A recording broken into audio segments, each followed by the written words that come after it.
Let's go down now to Stephen Phillips, and he's talking to Sam Newman, one of the World of Sport panellists. Well, the ruck duels here today have been fairly one-sided. To talk about them, we've got Geelong's 303-game veteran, Sam Newman. Sam, Mike Fitzpatrick seemed to dominate. They left Peter Moore at full forward. Do you think that was a mistake by Collingwood? Well, no, Stephen, I don't think it was a mistake. They had to see how Moore was going. You know, his leg had to be suspect.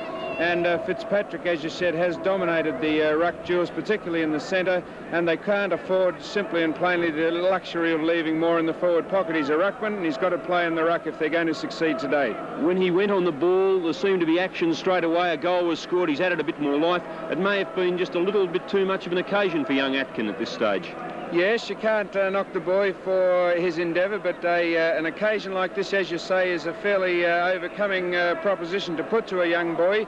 Moore didn't, while he went onto the ball, didn't have any great effect on the game as far as his getting the ball, but he did add a little bit of life and confidence to the rest of the Collingwood side.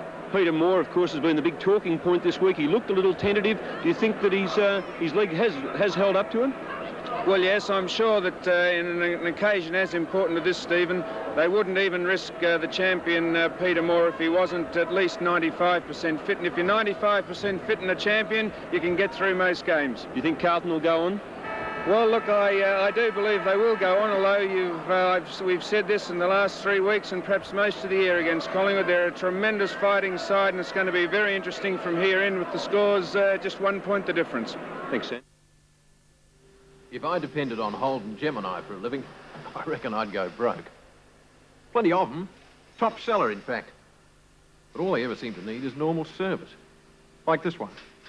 No repairs, and no for me.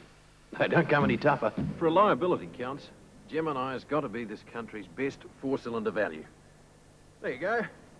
But why am I telling you? I need the money. Holden Gemini, Australia's value 4.